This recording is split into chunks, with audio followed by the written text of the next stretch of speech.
So, nandito kami kasi magmo-move in na ako around the area.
Service water.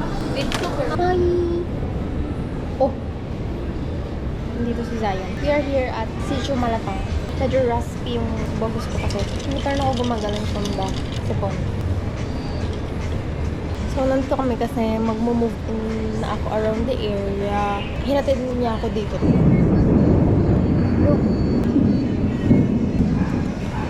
Wala siyang ibang alam kundi maglakad ng maglakad ng maglakad ng maglakad. Siya lang yung napakalit na aso na trip ng maglakad. Siguro pag minalaton mo to ng pang-aso lang, mananalo siya. Mananalo siya ng walang buhat. Ganun siya katindi maglakad. Sobrang gutom ko. Umabot ng 1 kilo yung kinuha ko dito. 500 grams lang daw yung pang-sharing. Currently, it's 2 p.m. So, umalis kami dun sa place ko 11:30. So, yung previous situation ko kasi is meron pa rin akong transport. Sobrang nakakapagod siya sa gabi. Sa umaga ako nag-aangka, sa gabi I try na mag-public transportation talaga like jeep. Inaabot ako ng 1 oras kahit ito lang yung, kahit 4 kilometers lang yung layo. Pwede ka kaya mag-jogging dyan? Actually, kahit gabi pwede. Oh my. I got Fanta ba to?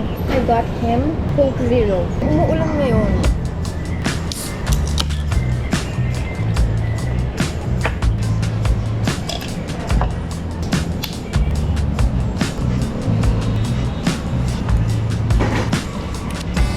They're so cute. Ito ba yung galing ng fitness? Ito ba ng fitness first? Dami pa rin naman ito. Hindi ko nakikita eh.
My outfit for today and ang Jologs ng shoes ko.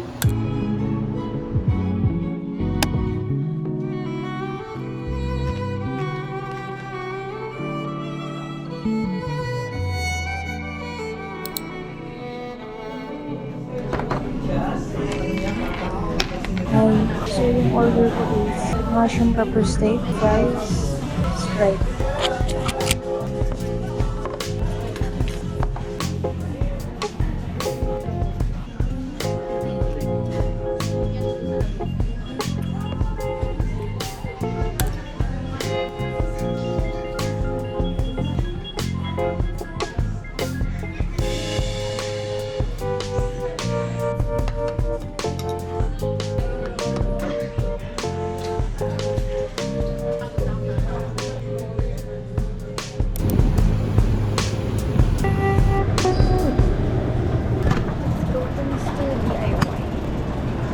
I'm here at Mr. DIY for this trip. 3, 4, 5, 6, 7, 8. I need to find 8 things. Let's go.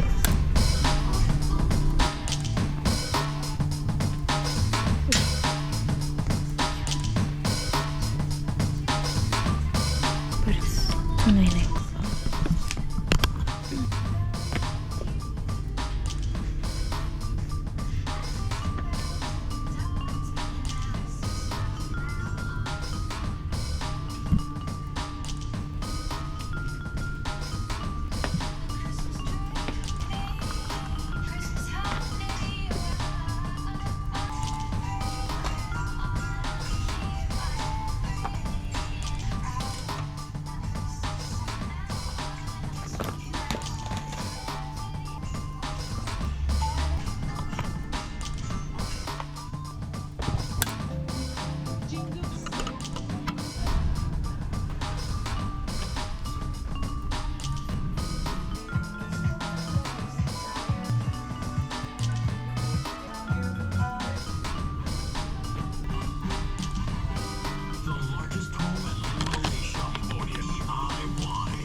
I need to find a lock sa closet ko.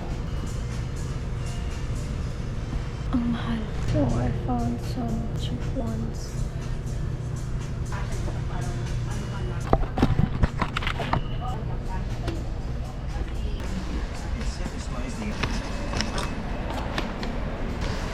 Sabi nga mo ko, hindi ko pinagila.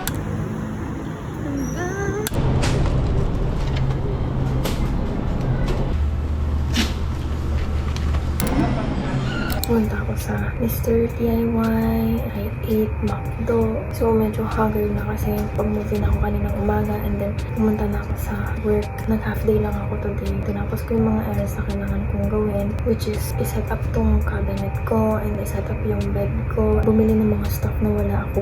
Also, pumunta ako ng supermarket kaninang umaga. Bumalik na naman ako ng supermarket ngayon kasi hindi ko nagawa yung ibang bagay na dapat kong tignan since kulang na sa oras. So, Mr. DIY, bumili ako ng rug. As you can see right now, umuupo ako sa sahig nang walang kahit ano. So, gamitin na natin siya. Also got this like storage. Ililipat ko dito yung soap scrub na ginagamit ko. This one is for the rice. I got some rice. Then kanina, wala akong lalagyanan or organizer ng undies ko. And then I saw this hanger na very aesthetic. I also got a new lock for my closet. And then finally, I have a pair of slippers. Kasi wala akong slippers. I got some yellow slippers. Hindi siya mahirap suotin. I got some scissors. This was the cutest. Every girl needs a scissor. I'm also looking for like a laundry bag. Grocery ako kanina tapos paper bag na pala yung gamit nila. So I saw this eco bag na kulay black since it matches the aesthetic of this place. So meron tayong stuff na binili ngayon. Powdered milk, bawang. The price is what? 40 pesos for 3 eggs. Magic sarap. Bay leaves since meron akong lulutuing adobo later on this week. Crispy fry. Dato puti, star margarine, black pepper. I'm going to cook some adobong sitaw. I got some sitaw, toyo for the adobong sitaw. Mang Tomas, the heaviest among all is this rice, but I'm so glad to be buying my own rice. Bar soap, cotton buds. I also got some meat na chicken, pork, tsaka tocino. Nandun na sila sa ref. Sa second trip natin, I got some brownie bites. After ko mag-work, pumunta ako dun. Mayonnaise, Eden cheese, bread from Gardenia, milk. I got a lot of toiletries. Gloves, trash bags, Charmy, Pantaliner, Downy. Ito na lang yung binili ko kasi kapag bumili ako ng malaki, sobrang space consuming. Yung alcohol, bleach, or decolor na bleach powder detergent. Some loofahs, some body wash. That's it for our haul.